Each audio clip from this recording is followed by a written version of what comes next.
Income tax episode number 2 में आप सबका फिर से बहुत बहुत स्वागत है। लास्ट जो हमने टॉपिक पढ़ा था इनकम टैक्स एंड इंट्रोडक्शन, केवल हमने इंट्रोडक्शन पढ़ा था। उसमें मैंने जो चीज़ें पढ़ी थी वो ये थी कि इनकम टैक्स के पहले कर कितने प्रकार के होते हैं, डायरेक्ट और इनडायरेक्ट को मैंने समझाया था, उसके एग्जाम्पल बताए थे, किसके अंडर में काम करता है इनकम टैक्स, सीबीडीटी के अंडर में काम करता है और इसके फीचर क्या थे, इन सब पे मैंने चर्चा की थी। अगर आपने अभी तक वो वीडियो नहीं देखा है तो सबसे पहले आप जाके एपिसोड नंबर 1 पूरा देख लीजिए। उसके आगे हम अब स्टार्ट करेंगे आज। तो हम बात करने वाले हैं अब आयकर के उद्देश्य। मैंने बताया था कि हम अगले वीडियो में चर्चा करेंगे कि इनकम टैक्स क्यों लगाया जाता है और सरकार को इससे क्या क्या बेनिफिट्स होते हैं। तो अगर थ्योरिकल कोई क्वेश्चन आता है, सपोज दैट बीकॉम का पेपर है और आ जाते हैं ऑब्जेक्टिव ऑफ इनकम टैक्स, तो या आयकर के क्या उद्देश्य हैं, तो इस तरह के प्रश्न को लिखने के लिए आपको इसके उद्देश्यों के बारे में जानना बहुत ही जरूरी है।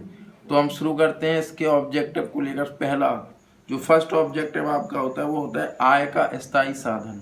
पहला होता है आय का स्थायी साधन, यानी कि फिक्स्ड सोर्स ऑफ इनकम। ये जो है फिक्स्ड सोर्स ऑफ इनकम है सेंट्रल गवर्नमेंट के लिए, क्योंकि यह एक केंद्रीय कर है, तो सेंट्रल गवर्नमेंट के लिए यह कर बिल्कुल ही स्थायी है और मतलब कि जो भी आय कमाएगा उसको यह टैक्स देना ही पड़ेगा, ठीक है, अगर वह इनकम टैक्स के दायरे में आता है। तो इस वजह से ये बिल्कुल स्थायी है, साधन के रूप में है और इससे बहुत अधिक राजस्व में वृद्धि होती है गवर्नमेंट को।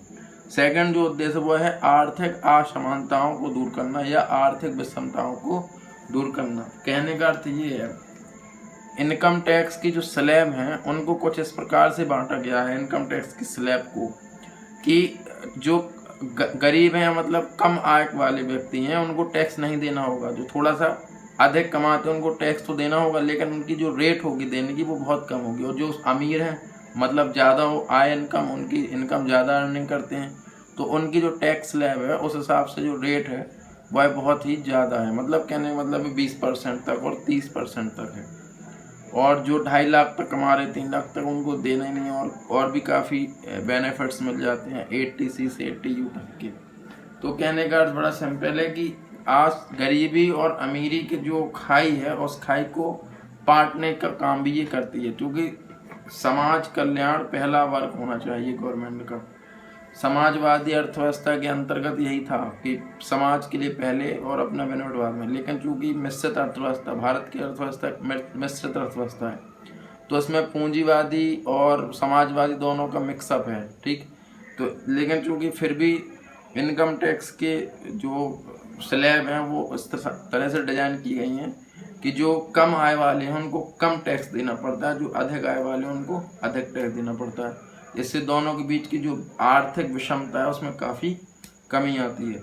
तीसरा जो उद्देश्य है इसका वो है बचत एवं विनियोग को प्रोत्साहन, यानी कि आप जो है इंस्पायर कर सकते हैं, आप इंस्पायर कर सकते हैं अपनी सेविंग्स के लिए और इन्वेस्टमेंट के लिए। कैसे? फॉर द एग्जाम्पल कि इनकम टैक्स की जो रूल्स हैं उसके अनुसार अगर कोई व्यक्ति अपने परिवार का या अपना खुद का LIC में बीमा करा दे, सपोज दैट, यानी इंश्योरेंस ले लेता है पॉलिसी, तो वह इनकम टैक्स के दायरे से उसको जो है इनकम टैक्स डिडक्शन में यूज किया जा सकता है, यानी कि इनकम टैक्स में छूट के रूप में उसको प्रयोग किया जा सकता है। तो इससे 2 फायदे होंगे, एक तो इनकम टैक्स में छूट मिल जाएगी, प्लस LIC में उसने जो इन्वेस्टमेंट किया है वो भी उसके लिए इन फ्यूचर बेनिफिशियल रहेगा, इन फ्यूचर उसका फ्यूचर सिक्योर रहेगा। तो यह बचत और विनियोग को प्रोत्साहित करता है। थर्ड जो फोर्थ है वो है पूंजी का निर्माण। पूंजी का निर्माण का मतलब आप समझ लें क्या है कि जब भी कोई व्यक्ति बचतों को या विनियोगों के लिए प्रोत्साहित होगा, बचत उसकी एक्स्ट्रा हो जाएंगी, तो इससे उसकी खुद की पूंजी बढ़ेगी। जब उसकी खुद की पूंजी बढ़ेगी तो उसका व्यापार बढ़ेगा, और जब व्यापार बढ़ेगा तो निश्चित तौर पे जो इंडिया की GDP है उसमें इंक्रीजमेंट होगी। तो आप प्रत्यक्ष तौर पे हम कह सकते हैं अगर किसी करदाता की पूंजी में वृद्धि हो रही है तो प्रत्यक्षतः उसका सीधा सीधा प्रभाव पड़ता है इंडियन GDP पर, जो ग्रॉस डोमेस्टिक प्रोडक्ट है उस पर सीधा प्रभाव पड़ता है।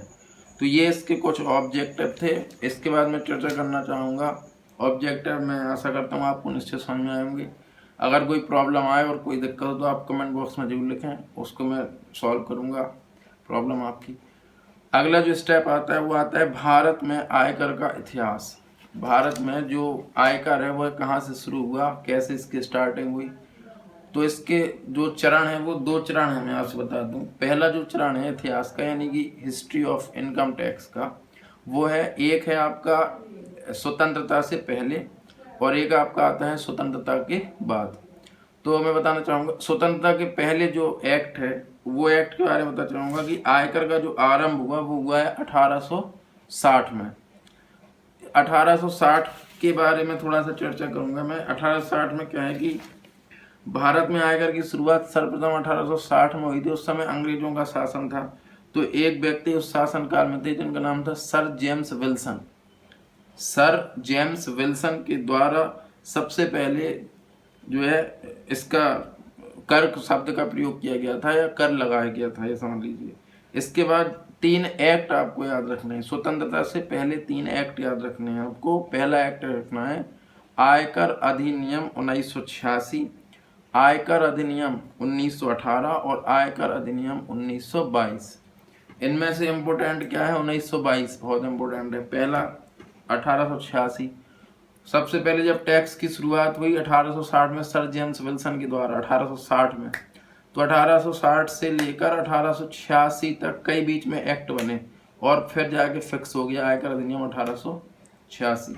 इसके बाद फिर 1918 एक्ट बना। 1918 एक्ट मोस्टली किस लिए था, युद्ध संकट के दौरान जो आर्थिक स्थिति खराब हो गई थी उसके लिए अंग्रेजी शासन के द्वारा अधिक टैक्स लगा दिया गया था, जिससे कि जो रिकवरी है, जो युद्ध से जो नुकसान हुआ था उस नुकसान की रिकवरी हो सके। तो मतलब बेसिकली अगर क्वेश्चन आता है कि 1918 एक्ट जो है आयकर अधिनियम 1918 एक्ट मुख्य रूप से किस पर जोर देता है, तो वो जोर देता है कि युद्धकालीन जो संकट था उस संकट के समय जो आर्थिक नुकसान हुआ था उस आर्थिक नुकसान की पूर्ति करने के लिए जिस एक्ट को बनाया गया था वो था आयकर अधिनियम 1918। इसके बाद 4 साल के बाद ही अगला एक्ट जो है बनता है, उसका नाम है आयकर अधिनियम 1922। ये बहुत ही ज़्यादा महत्वपूर्ण है। वो इसलिए है क्योंकि ध्यान सुनेंगे 1922 ही एक ऐसा एक्ट है जिससे गत वर्ष की आय पर चालू वर्ष में टैक्स लगना शुरू हुआ था। इसलिए सबसे ज़्यादा आपको याद रखना है 1922 का एक्ट। वो कहता है कि गत वर्ष की आय में चालू वर्ष में टैक्स लगेगा, मतलब जो आपने पिछले साल कमाया वो इस साल के कर निर्धारण वर्ष में लगेगा। ये जो शब्द बीच बीच में प्रयोग हो रहे हैं जैसे कर निर्धारण वर्ष, करदाता, गत वर्ष, आय, ये सब डेफिनेशंस हैं, इम्पोर्टेंट डेफिनेशन, उन पर भी मैं आज चर्चा करूँगा जरूर। और कौन टैक्स देता है, व्यक्ति, तो वो सारी बातें बताऊंगा उनकी डेफिनेशन आज।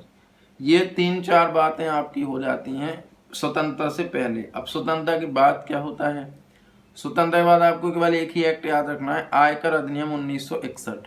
आयकर अधिनियम 1961 जो कि आज तक लागू है, ठीक है, यानी उसी के हिसाब से इनकम टैक्स एक्ट चल रहा है पूरा सिस्टम। अब ये हमारे देश में लागू कब हुआ, 1961 में बना, लेकिन लागू कब हुआ, 1 अप्रैल 1962 से। शुरुआत से ही जम्मू कश्मीर शायद लागू हुआ, लेकिन सिक्किम में लागू नहीं हुआ था। सिक्किम में 1990 में लागू हुआ। ठीक, ये महत्वपूर्ण जो है बातें थी इसके इतिहास से संबंधित। मैं यहाँ पे बताना चाहूँगा एक बार पुनः कि स्वतंत्रता के बाद जो है आयकर अधिनियम 1961 बना और वो लागू हुआ 1 अप्रैल 1962 से। और इसके बाद जो है ये शुरुआत में सब पूरे इंडिया में लागू हुआ था, लेकिन जो है सिक्किम में लागू नहीं हुआ था। सिक्किम में 1990 में लागू हुआ, ये आपको याद रखना है। ठीक, इसके बाद जो है हम इस पे, ये इतिहास हो गया। इतिहास के बाद जो अगला टॉपिक आता है वो आता है 3-4 इम्पोर्टेंट चीज़ें इसके अंदर आपको मिलेंगी, जैसे कि आयकर की गणना के आधार क्या हैं, बेस क्या है, हम जैसे गणना करते हैं तो कैसे गणना की जाती है, उसके बेस क्या है, और जिस पर हम टैक्स लगाते हैं यानी कि टैक्सेबल इनकम, एक होती है ग्रॉस इनकम और एक होती है टैक्सेबल इनकम, दोनों में अंतर क्या है, ये इंपॉर्टेंट बातें हैं। सबसे पहले तो मैं बताना चाहूँगा आधार। यानी अगर हेडिंग आपको आ जाती है कि आयकर लगाने के आधार क्या हैं, तो आयकर लगाने के जो आधार हैं वो आपको 5 हेड याद रखने हैं। ठीक, पहला जो हेड है वो कौन सा है? Income from salary. दूसरा आपका इनकम फ्रॉम हाउस प्रॉपर्टी। तीसरा income from business and profession. इसके बाद आपका आता है इनकम फ्रॉम कैपिटल गेन, और इसके बाद आता है income from other source. Income from salary की बात करें, मतलब ये हेड में बांट दिया, 5 हेड में कन्वर्ट कर दिया कि कोई व्यक्ति अगर आय कमाएगा तो सैलरी से कमा लेगा। ठीक है, हाउस प्रॉपर्टी होगी तो हाउस प्रॉपर्टी से आ जाएगी उनकी उसकी इनकम। अगर वो बिजनेस कर रहा है या प्रोफेशन में है, जैसे डॉक्टर होते हैं, वकील होते हैं, तो उससे इनकम आ जाएगी। या हो सकता है कि उसके पास कुछ निजी संपत्ति हो जिसको बेचने से आ जाए, तो उसको कैपिटल गेन बोलते हैं। उसकी खुद की निजी संपत्ति, जैसे भूमि को बेच दिया, मशीनों को बेच दिया, निजी, व्यापारिक नहीं। या income from other source. Income from other source में मतलब कुछ ऐसी इनकम जिनको ऊपर वाले 4 इनकम में हम डिवाइड नहीं कर सकते, तो उसको 5 में हेड में डाल देते हैं। मतलब ना सैलरी में जा सकता है वो, ना ही हाउस प्रॉपर्टी में जा सकता है इनकम, ना इनकम हम उसको काउंट कर सकते हैं बिजनेस के तौर पे, ना ही कैपिटल गेन में, तो उसको डाल देंगे इनकम फ्रॉम अदर सोर्स। जैसे लॉटरी वगैरह हो गया, इनकम फ्रॉम बैटिंग हो गई, आकस्मिक आय जितनी होती है, कैजुअल इनकम होती है, वो सब अदर सोर्सेस में जाती हैं। ठीक, तो ये जो है आधार हो जाते हैं। अब इम्पोर्टेंट फैक्ट समझना यहाँ पे, एक व्यक्ति की जो टैक्सेबल इनकम होती है वो कैसे निकलती, कि ये जो 5 प्रकार के हेड हैं, इन 5 प्रकार के हेड के इनकम को जो है ऐड कर दिया जाता है, और 5 प्रकार की इनकम को ऐड करने के बाद फिर ऐड कर दें तो निकलता है ग्रॉस इनकम। ग्रॉस इनकम आप निकाल लें, उसको बोलेंगे सकल आय, यानी कि ग्रॉस इनकम बोलेंगे। ठीक, जब ग्रॉस इनकम निकल आती है तो अब ग्रॉस इनकम के बाद फिर डिडक्शन दी जाती है 80C से 80U तक, यानी कि 80C से 80U तक की जो कटौती लग सकती है उसमें, ऐसा नहीं कि सभी लग जाएंगी, कंडीशन पर डिपेंड करती हैं। तो जो भी उसमें लग जाएंगी वो माइनस करने के बाद जो बचेगा वो टैक्सेबल इनकम होगी। उस पर एक निश्चित रेट लगेगा। अगर मान लो कि 5 लाख किसी की इनकम हो गई, 10 लाख हो गई, उस हिसाब से रेट आपका कंपोस्ट हो जाएगा। तो 3 महत्वपूर्ण बात इसमें हो गई। नंबर 1 आधार, 5 हेड, 5 हेड की इनकम को जोड़ने के बाद ग्रॉस इनकम, और ग्रॉस इनकम में से हमें डिडक्शन देना है 80C से 80U तक की कटौतियों का।